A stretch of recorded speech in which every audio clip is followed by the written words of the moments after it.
and get Dennis back into school. Chapter 16. With or without the dress. It wasn't until the weekend that Dennis was allowed out of the house. Dad had locked the computer away in a cupboard, and Dennis was forbidden to watch the television, so he had missed a number of episodes of Trisha. Finally, on Saturday morning, Dad relented and Dennis was let out for the day. He wanted to go round to Darvesh's flat to wish him luck for the final. On the way, he stopped off at Raj's to get something to eat. He only had 13 pence to spend, as his pocket money had been frozen indefinitely. Raj greeted him as warmly as he always did. "Ah, my favourite customer," explained Raj. "Hi, Raj," said Dennis mutedly. "Have you got anything for 13p? Let me think. Half a chomp bar?" Dennis smiled. It was the first time he had smiled in a week. "It's nice to see you smile, Dennis. Lisa told me what happened at your school. I'm very sorry." "Thanks, Raj." "I must say, you had me fooled, though. Very good you looked, Dennis. Haha. But I mean, being expelled for putting on a dress, it's absurd.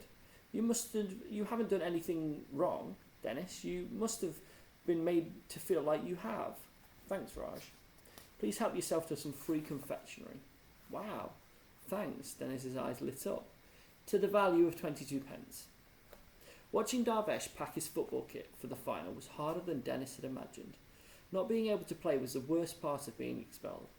"I'm gutted you're not in the team today, Dennis," said Darvesh as he sniffed his socks to check they were clean. "You're our star striker." "You guys will be okay," said Dennis supportively. We don't stand a chance without you, and you know it. That Hawtrey is so evil, expelling you. Well, it's done now, isn't it? There's nothing I can do.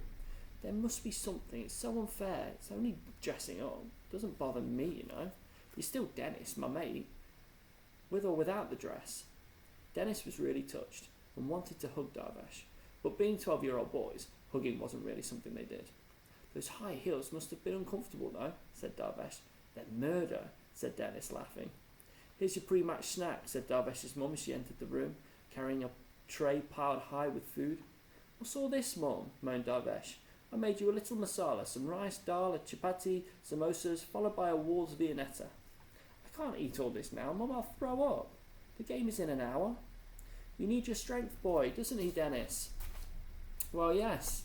Dennis hesitated. I suppose. You tell him, Dennis. He won't listen to me. You know, I'm so sad you're not playing today." "Thanks. It's been a horrible week," replied Dennis. "You poor boy. Expelled for just wearing the correct uniform.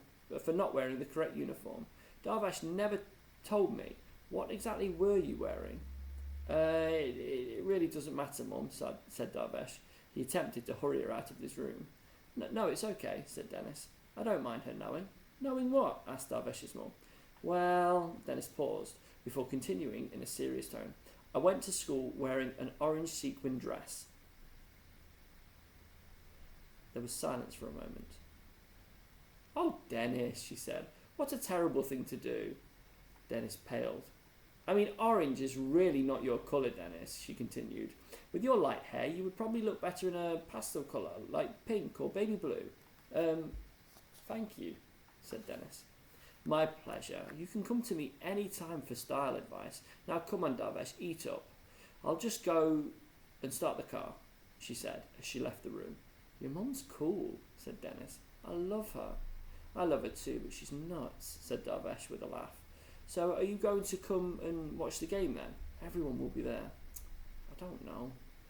I know it will be a bit weird for you, but come with us. It won't be the same without you. We need you there, Dennis, if only to cheer us on, please." "I don't know if I should," said Dennis. "Please."